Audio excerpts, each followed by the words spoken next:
The next part of the process will be finishing all the fabrication of the frames and the assembly of the frames to the keel in the assembly fixture. And I've made some changes to the frames A through I, the ones starting at midships and going aft. And the best way to explain why I've done what I've done is to go back into the drawing board and take a look at where the problem was. What we're looking at here is a cross-section of the hull at station 0 or midships. And because it's a carved, it's intended to be a carved hull, what they're showing doesn't make much difference, because here's your solid hull. I've got a piece of paper down there. Here's your solid hull coming down around here, like so.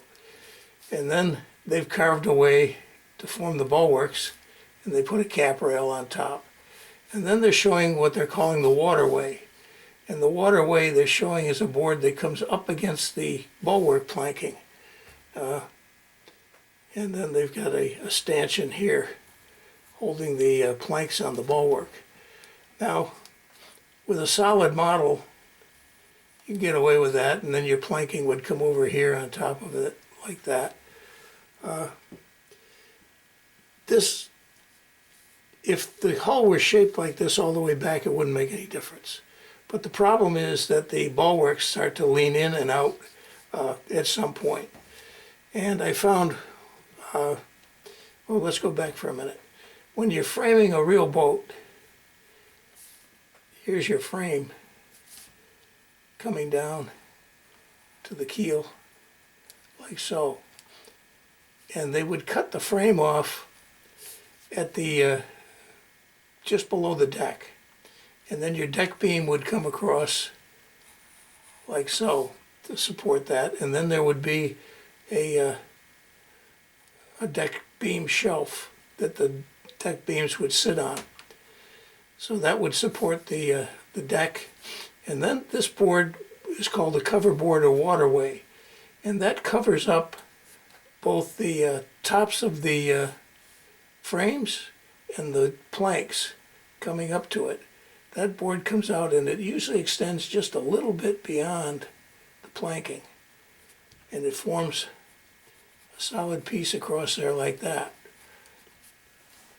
And then the bulwarks, the stanchions, pierce through to the inside, and they support the planking on the stanchions on the outside. And usually this plank is either left short so the water runs off the deck below it, or it has scuppers cut into it so that the water will drain off the deck. So that's why they call it the waterway or the covering board, because it covers the planks and the tops of the frames. So the problem is when we get to the part where it starts to turn the bulwarks. And I'm going to shut the camera off for a minute, and we're going to shift over to that part of the drawing, and we'll take a look at that so it makes sense. Okay, once again I've put a piece of tracing paper over the plans. And if we take, let's see, station 10, let's say, was on their plans, it'd be this one. Now we'll go back a little further. Let's take station 8. Here's station 8.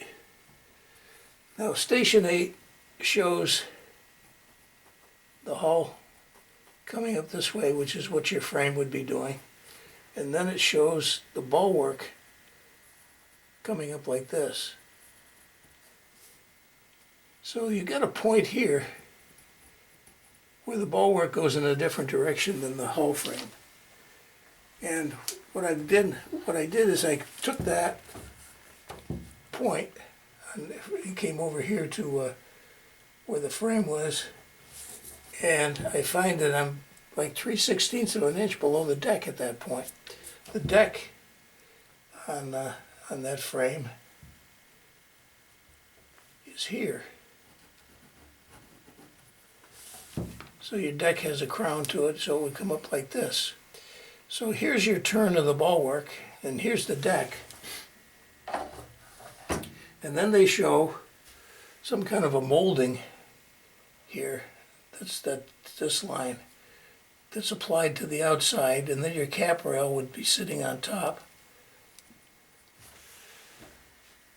So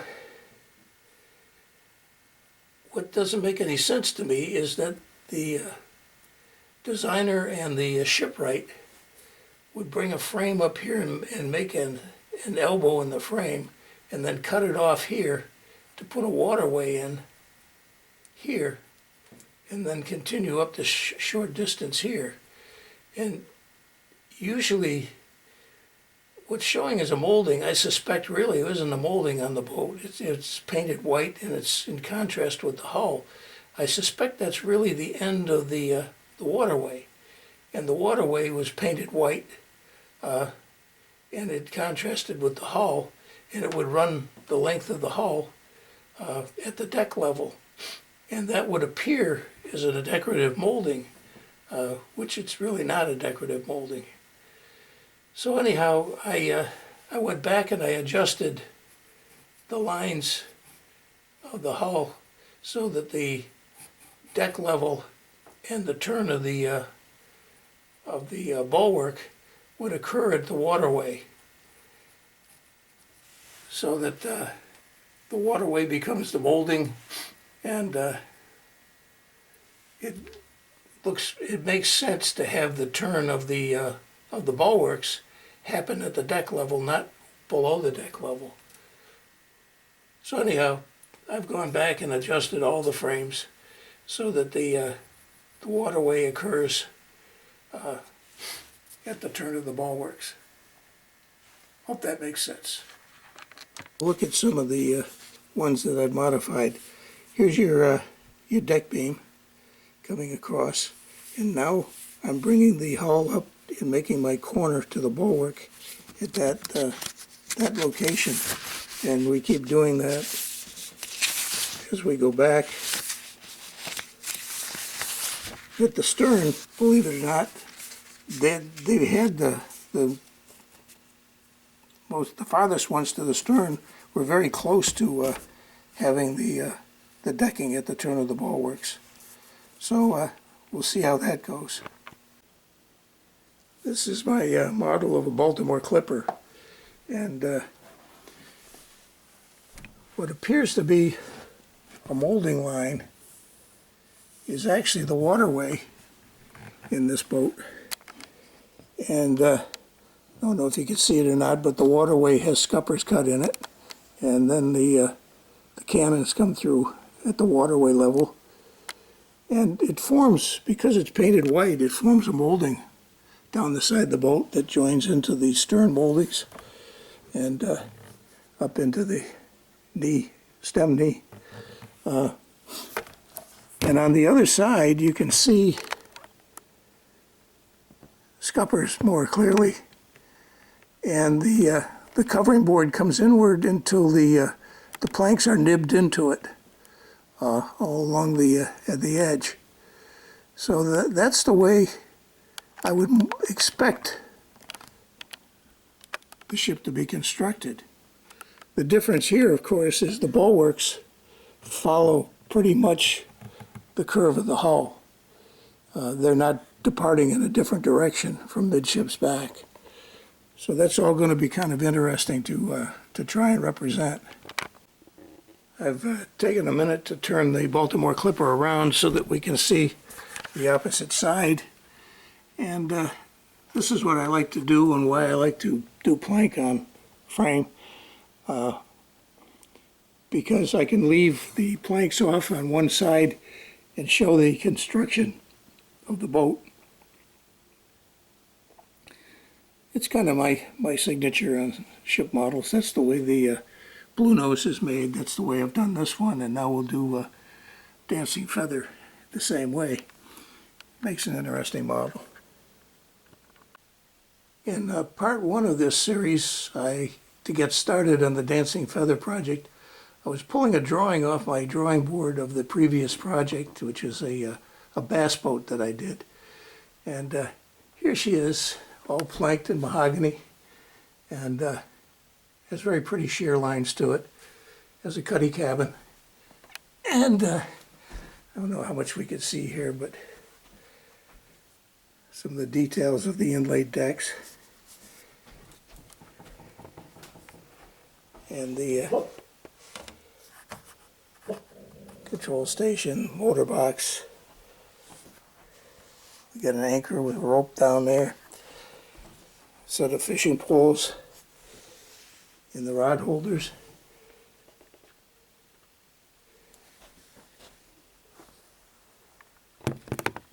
And I named her after a boat my father-in-law had, and she's called the Flare from Duxbury. Kind of a lot of glare here, I know, but there it is. Our number 0 frame at this point has had 2 coats of wipe-on poly, and I think that's going to be enough. I used a little steel wool between coats, and it looks pretty good. And she's on a piece of wood where I allowed it to dry. So next, we're going to take this and we're going to put it back on the plans for a minute here.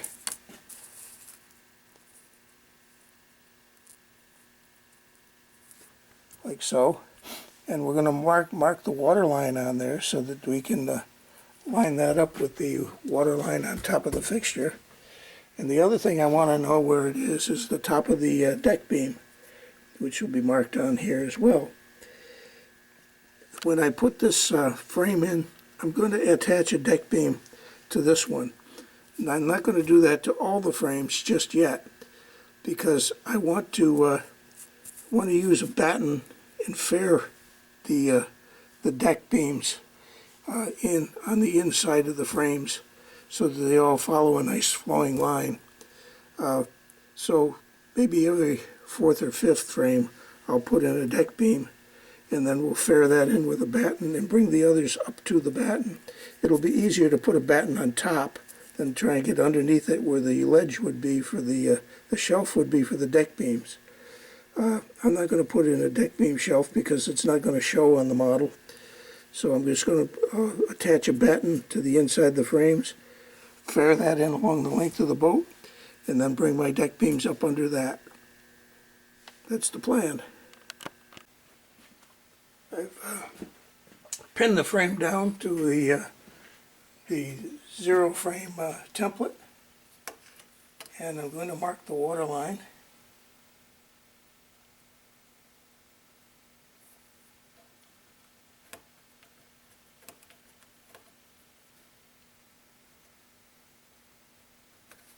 And then I'm going to mark the deck line.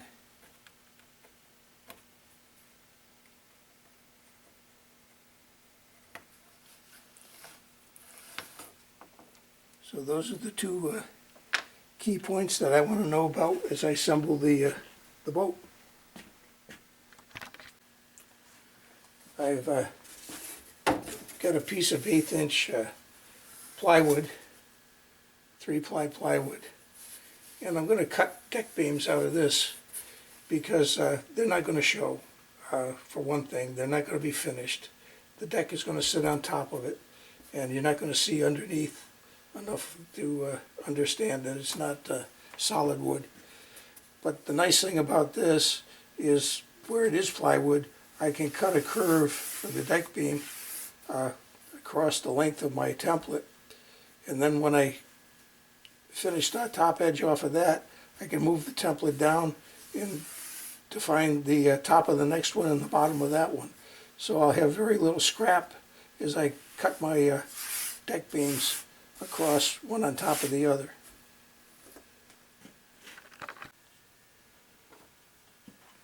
Okay, just going to take my 24-inch radius template and draw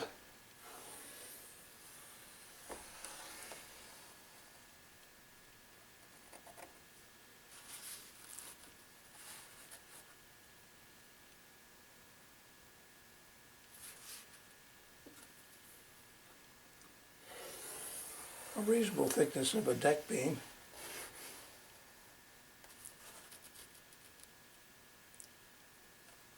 Allowing for thickness of the blade a little bit.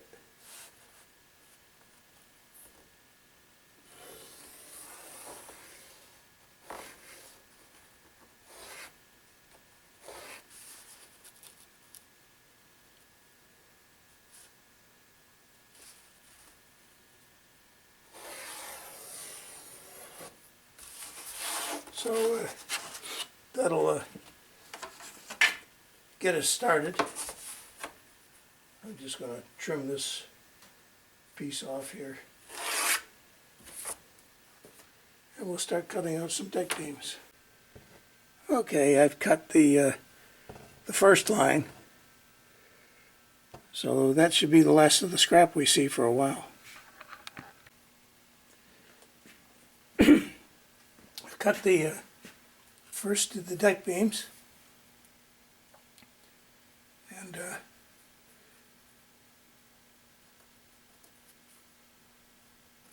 I'm going to cut them just shy of the outside of the frame so I don't have to do sanding and fitting on each side as they come through.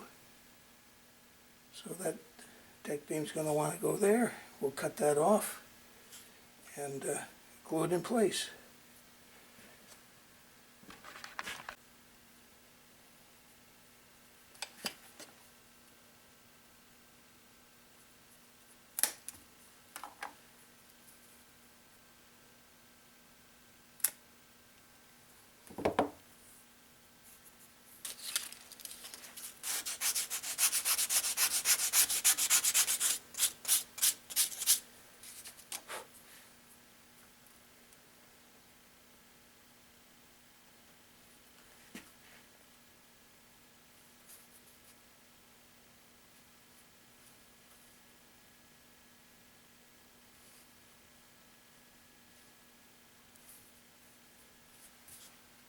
Okay, we'll glue that down, and it's not going to be a problem because it sits above the water line, so it's not going to run into the fixture, which I was a little afraid of.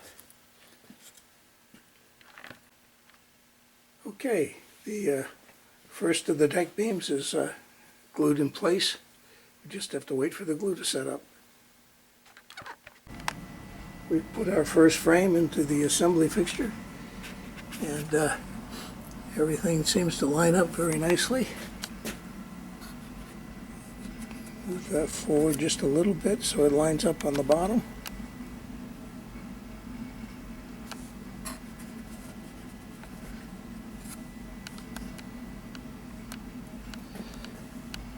There we go. Everything lines up that way. The water line is right where it should be.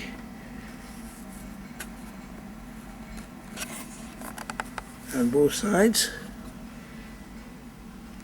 So looks like we're off to a successful start.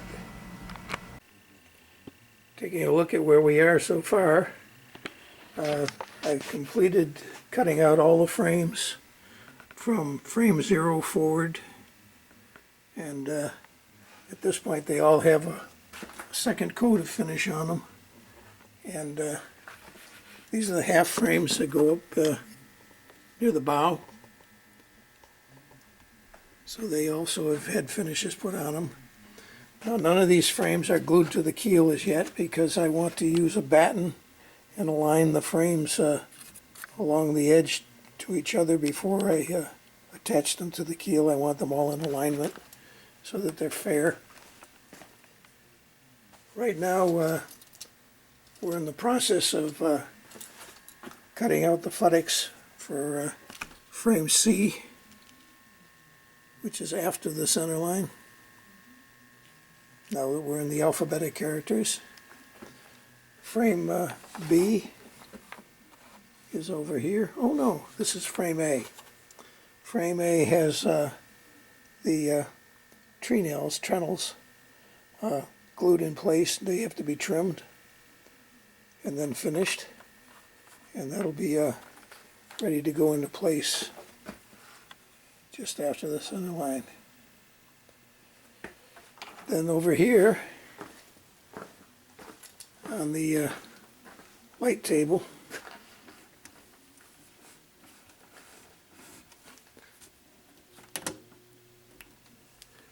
I have the frame B, which has had the footings all glued up and is now ready to be cut out. We're just waiting for the rubber cement to dry to hold the pattern to the wood.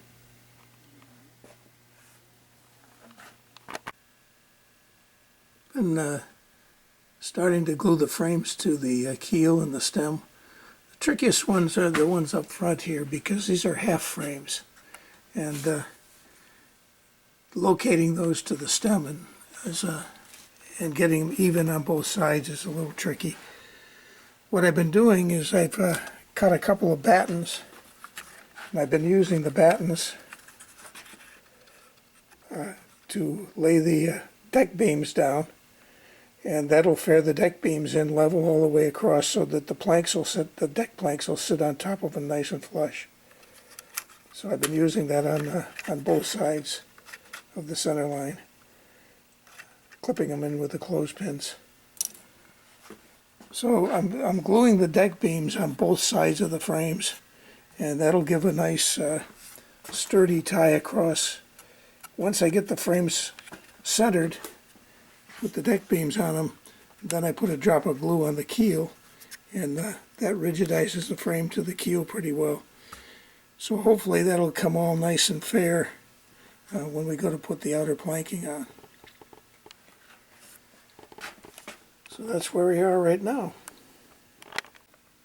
So this is what it looks like when I clap the battens in place, and you can see that pretty much fairs the inside of the frames in line with each other, and it will allow me to put the next deck beam in place, and I'll bring that just up underneath the batten so that sets the deck flush and fair.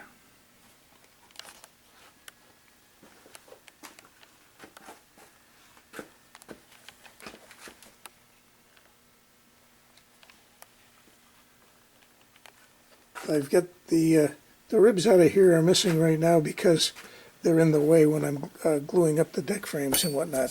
They're sitting here waiting to go back in.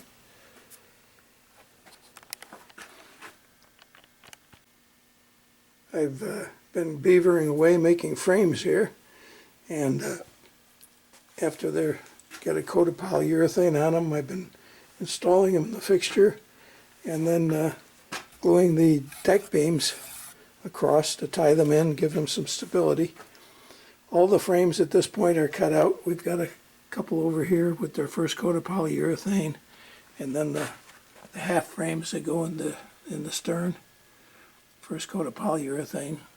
So all the frames are complete, and the boat now has a little stability. I need to glue some longitudinal pieces in the covering boards or waterways or whatever you want to call it. Once I glue those in along the edge of the deck beams, we should have some stability where I can start to fair the frames with some sandpaper. We can take the hull out of the frame at this point, out of the jig at this point, and starting to look a little bit like a boat. The fairing of the deck beams in was done using battens. I think I'll set the camera up and I'll just put the battens in so that we can see how that goes. I'm going to put the deck battens in so you can see how the deck beams were faired into each other, and hopefully I can do that without getting my arms and hands all in the way. But these are the thin battens that I had cut, and I start up front, up in the stem, and we'll put a clamp on that one. Oops.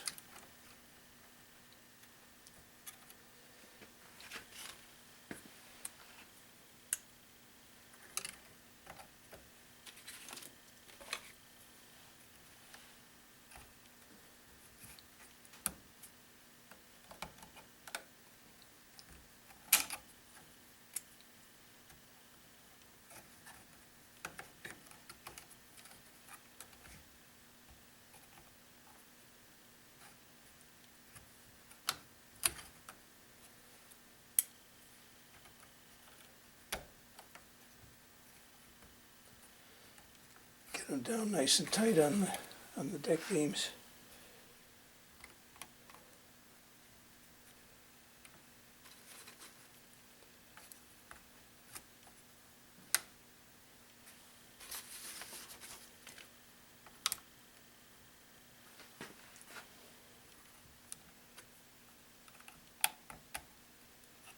So that's how we ferret it in, because the deck is not flat from stem to stern. It follows the curvature of the shear line a little bit. And of course it's curved going across as the beams are cut with a 24-inch radius on them. And of course we do the same thing on the other side. And that helps me center the frames in the fixture before I glue them to the keel, and helps put things together. Normally I would put a piece of wood like this underneath the deck beams, called the beam shelf, and put those across, but they become triangles because of the shape of the frames, and that would be kind of difficult to make and get it all ferreted in. Plus, if there's any inaccuracy in the thickness of the deck beams, that goes away when we spool them in from above. If I come from underneath, any thickness variation is going to show up on top. This way, if I position them to the batten from above, from underneath, everything is flush on top, and any difference in thicknesses ends up underneath where it doesn't matter. We are at the point where all of the frames and deck beams are glued in place. I've extended the deck beams at the stern out beyond where they really want to be, because we still have to define the shape of the stern. So the only way I know to kind of get the shape of that is to take it off the plans at the edge of the covering board or waterway and use that to define the rounded shape of the stern. So over here on the light table, I have a tracing that I made of the stern. This is the outer edge of the covering board, and this is the outer edge of the bulwark just under the cap rail that I've taken off. This is the F frame here. So I'm going to fold this in half now and try to make it symmetrical on both sides. But before I do that, I got a circle template here, and I've been looking at it, and it looks like the outer edge of the bulwarks fit into a 2 3/4 inch diameter circle. But the edge of the waterway doesn't fit my template exactly. So I'm just going to trace that using the French curve to copy the other side of the waterway.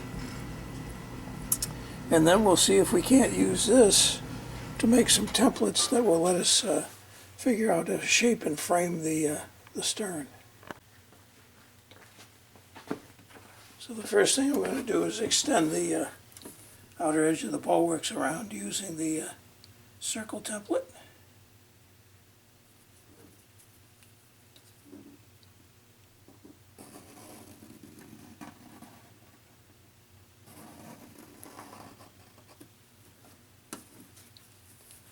So that defines the radius of the stern at the top of the bulwarks, the cap rail.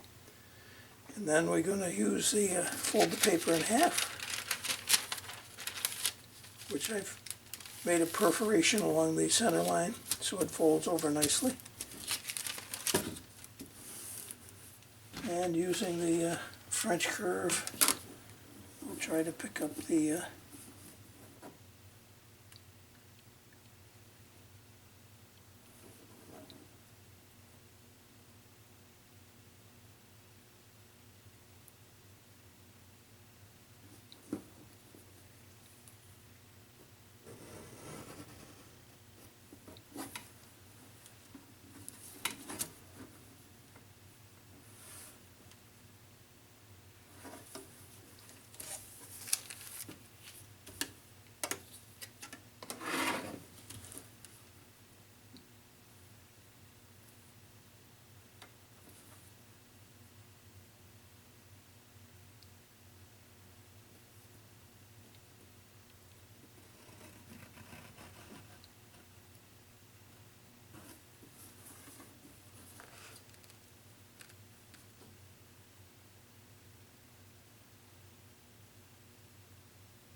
So now I have a way of defining the top and bottom of the bulwarks, and hopefully from that we'll be able to make some templates and figure out how to do the framing.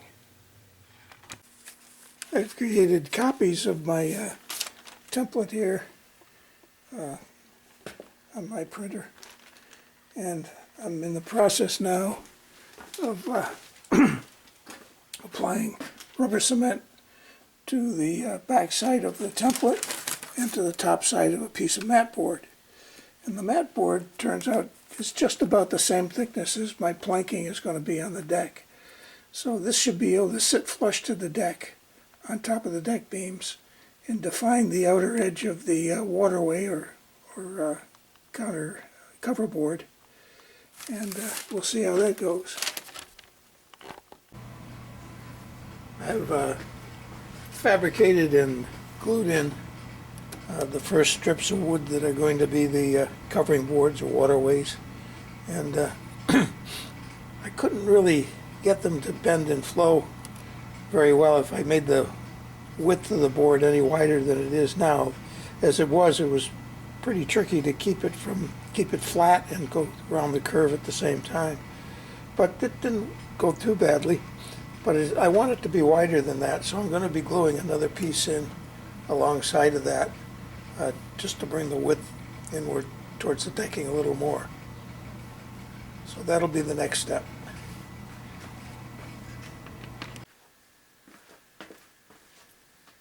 Okay, I've widened the waterways inward to the level I want them, and I've made the template for the stern waterway. And I'm thinking I'm going to cut the waterway right out of this piece of mat board and use that. I might stiffen the edges with a little CA glue to plasticize it a bit. It's not quite the same thickness as the planks for the waterway up to here. So I'm going to add a layer of stiffer paper on the onto the one side of it to bring it up to the level of the deck. And I think that'll get us started then in trying to figure out how to frame it underneath and how we're going to flow the planking into it.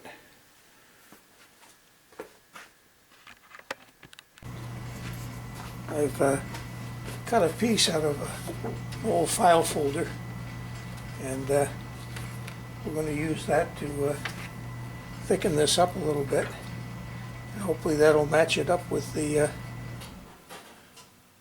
planking.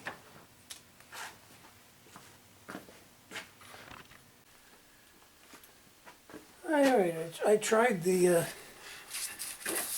piece of blue file folder, and it wasn't quite thick enough, so I had a sheet of 20 thousandths styrene plastic, and I cut a piece out of that. And if we come over here to the boat, when I put this on top of the mat board, we're pretty flush to the deck at that point. So I'm going to glue the styrene onto the bottom of the mat board and give myself a thickness that I can cut the waterway out of. And it looks like we want this inner line for the inner edge of the waterway coming around. And when we fill in between the frames and then get to the outside of the frames here, everything should match up in width to this. So hopefully that's all going to work out. Now that I've fashioned a covering board out of mat board and styrene laminated together, finally we've defined the shape of the stern of the boat, and I think this will probably be a good place to end part 4.